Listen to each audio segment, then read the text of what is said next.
lately where I get into like nervous situations and I just like pass out. So I'm just gonna go ahead and lay down now.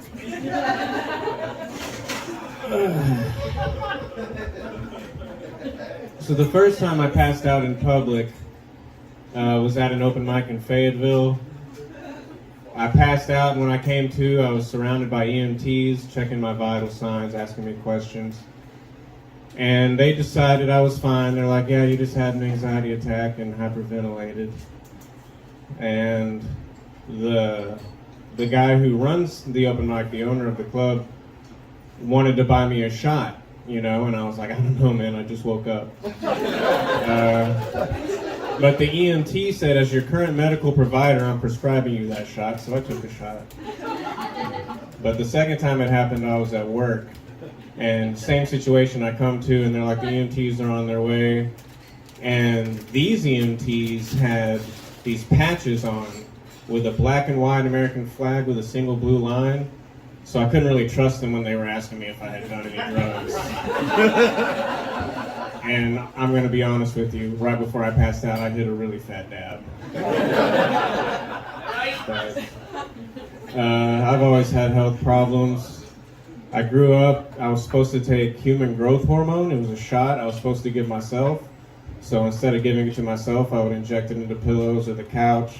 Yeah, my parents caught on when my twin size became a king.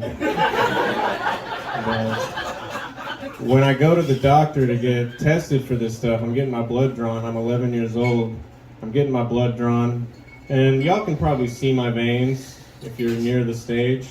The nurse said your veins are perfect for heroin to an 11-year-old in front of my mom. But anyway, that's enough of the laying down bit. How we doing, everybody? We having fun?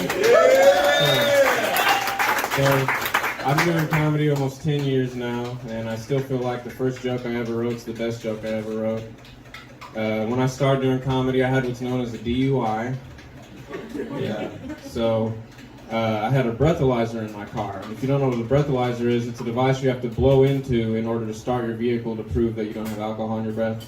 So I started calling my truck Harvey Weinstein because I had to blow it just to get anywhere. So that was the first joke I ever wrote.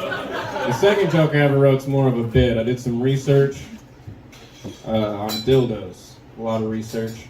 Found out the oldest dildo they ever found was 13,000 years old. It was petrified, you could say hard as a rock. But 13,000 years old, that could only belong to one person, right? That's God's dildo. And if you need more proof of that, the Greeks, they had an 8-sided dildo. That's polytheism. Right?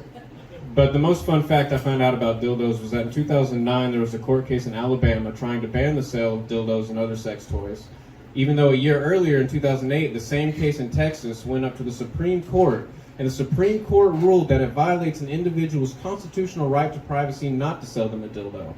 So, can you imagine that, being in the Supreme Court and they're talking about the Constitution and dildos in the same sentence?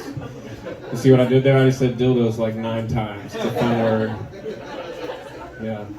So how about pocket pussies? How we feel about that? Yeah. No double standards here. All right. I'm going to refer to them as fleshlights from now on because that's the site I did my research on, not for these jokes. But they've got everything on the fleshlight site. They've got everything, right? They've got particular porn stars, pussy, ass, mouth. If you're the biggest fan, or let's get real, the littlest fan. I went with Elisa and myself, a classic. But they have, you know, alien pussy and vampire and zombie pussy. I feel like this is for the hentai fans. I'm not going to judge. I've seen a few videos. Super into Pokemon. Might be a furry. Don't know yet. But yeah, their best seller is the Stamina Training Unit. It's supposed to make you last longer in bed. The way you use it is that you edge yourself. And if you don't know what edging is where you get yourself to the point of ejaculation, then you just stop. So definitely haven't been using it right. Keeping it sexy, that's the theme tonight. So at the end of the show, I'm going to be like, what are we doing? And you're going to say, keeping it sexy. So let's try it real quick. What are we doing? Keeping it sexy. All right, cool. Keeping it sexy.